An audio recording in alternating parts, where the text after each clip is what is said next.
你就用呢個四個 C 去檢查一下自己個電郵咧係咪一個優質嘅電郵。仲記唔記得頭先啱啱所講嘅三個主要嘅元素啊？第一，無論任何傳訊、任何溝通，最重要嘅一樣嘢記得就係目的，要達到個目的，並且要收信人有一個正確嘅回覆反應同感受。OK，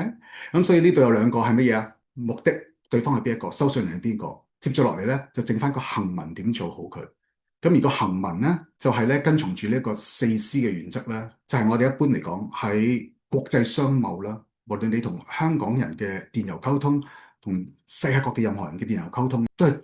遵從住呢四 C 嘅原則嘅。咁呢四 C 喺而家你見到 PowerPoint 嗰度已經係好清楚睇到啦，分別係 correctness，你嘅英文要正確，因為咧畢竟你發一個電郵就係代表住你自己同埋你公司，所以咧我哋唔能夠負擔得到做一個錯喺裏邊，有一個錯英文喺裏邊嘅話咧，人哋就會即刻會聯想得到咧你係唔小心啦，寫得好同壞咧，人哋又會有機會覺得你個工作能力係強同弱嘅喎。我諗你都想象到，你睇到一啲嘅收到一啲電郵咧，都好容易 spot 到一啲嘅錯處喺度，你即刻會覺得對方咧。好似個工作能力係弱一啲嘅咁所以咧呢個係完全關乎咧一個你個人嗰個形象，同埋你代表住公司嘅形象。咁 correctness，第二個 C conciseness 精簡，電郵嘅長短啦，有一個相當重要嘅含義嘅。如果你寫得好冗長嘅話咧，人哋亦都係咧會覺得乜嘢咧？你嘅工作能力弱啦，並且有機會咧，佢覺得你係浪費緊佢嘅時間。咁呢個係一個好差嘅一個印象同感受嚟嘅。咁所以你寫得越短，其實咧對於對方嚟講咧係越舒服，並且咧大家都有個共識喺國際上邊，就係你唔能夠假設對方有好多時間去睇你相當多嘅細節嘅，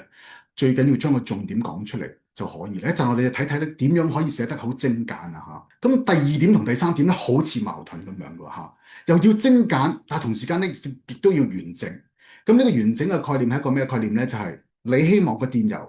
係唔需要對方再要翻嚟問你 follow up 嘅問題，問你一啲跟進問題要你澄清，所以對方需要知道啲咩咧？喺你一個電郵裏邊已經涵蓋晒。咁所以我哋點解就話要切換自己嘅角度咧？諗下如果我係嗰個收件人嘅話，睇咗個電郵之後，佢係咪已經知道晒所有要知嘅嘢，而唔需要再翻嚟追問我嘅咧？咁呢個就係嗰個完整度嗰個概念，第三個 C。而第四個 C 咧，cordialness 就係一個正向、友善、親切嘅一個信息。除咗人哋要知道嘅資訊之外咧，好多時候任何嘅信息咧，除咗有個 message 內容之外，仲有一種咩啊？一種感受。認知上面有啲嘢對方知道啦，同時間能夠令對方有一種舒服、開心、正面嘅感覺咧，咁呢個喺商用電郵裏邊咧係非常重要嘅第四原則。咁你記得啦，準確啦、精簡啦、完整咧，人哋唔需要再翻轉頭問一啲嘅追問一啲嘅問題，追加一啲嘅電郵來來回回就好浪費大家時間。